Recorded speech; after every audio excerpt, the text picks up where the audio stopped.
Hey folks, just doing a little update on my Medjool dates, Phoenix dactylifera, and these are dates that I just planted from seed. I believe in September, I think at the end of summer, last summer, so probably like, I don't know what that is, like 9 months ago or something like that.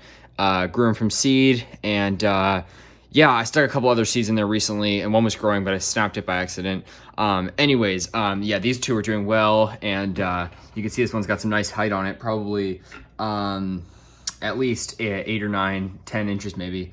Yeah, probably getting close to a foot, and just doing awesome. And this one, I think I might have, a while ago, I think I might have snapped it by accident when I went like this with my hand. I think I might have snapped this main stem a little, so that's why the growth's kind of been stunted. It was always a little bit behind this other one, but you can see this piece is much smaller.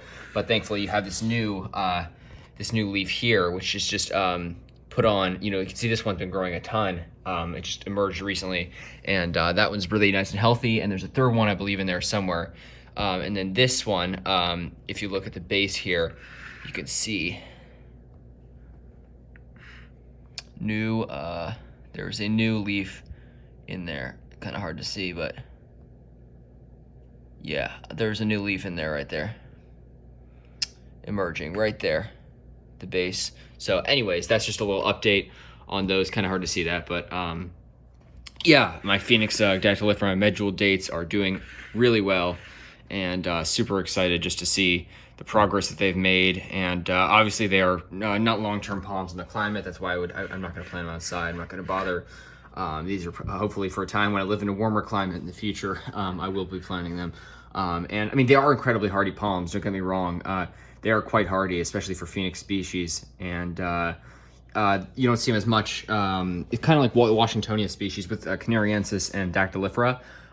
Phoenix Canariensis and Phoenix dactylifera are kind of like the two Washingtonia species in that dactylifera, I believe, is hardier, but Canariensis is more wet tolerant. So that's why you'll see Canariensis. You'll see some pretty big ones in the Outer Banks, Cape Hatteras. That's basically the northernmost. You'll see big ones.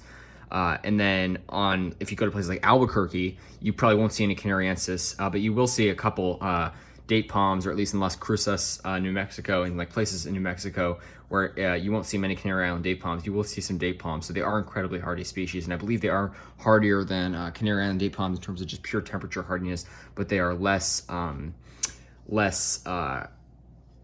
tolerant. So in the southeast, you won't see them as far north as you'll see Canary Island date palms, but in the southwest, you will see them in more colder locations like St. George and places in New Mexico where Canariensis won't make it. So yeah, that's a little update on my Phoenix dactylifera, doing really well, and pleased to see that this new that's put at this new leaf here, and just really awesome palm. All right, folks, have a good one. This is a Medjool, just planted from store-bought dates. So pretty, again, if you eat dates, and they're delicious, delicious fruits, you just plant the seeds and they grow. I didn't do anything, just put in some potting soil, watered it every couple days. Now I water it about once a week, and I could probably use even less water because of how drought tolerant they are. They're desert plants. So again, the seeds, I figured, if I'm just going to toss them away anyways, or compost them, why not just put them to use? And you can see, like, it's really amazing. You can see the miracle of life. What was once a tiny seed is now grown a ton, and they become massive palm trees. So that's pretty awesome. And yeah, Medjool is just a delicious cultivar of date. So it's still Phoenix dactylifera, same species, just a certain cultivar that they use. The reason it's the most commonly cultivated in the U.S. You'll see it like huge date plantations in the Coachella Valley of California, Arizona, and Texas. Those are the main date-producing states, mainly California. And especially out in the desert, you'll see huge Medjool date plantations, and it is the main date cultivar in the U.S. because people just like the taste of it. So Medjool dates, give them a try, both the fruit and the palm, and yeah, really awesome palm. I wish they were hardy here, but they're certainly not. And yeah, just hopefully one day if I live in a warmer climate, I will plant this. That's my dream. That's why I grow them. So yeah, I got some more seeds in here waiting for them to germinate. I know one of them, I think I accidentally broke it's just started to germinate, and then I sort of dug it up and I broke that by accident. That's a little unfortunate, but these ones are doing well. Thanks for watching. Have a good one, folks.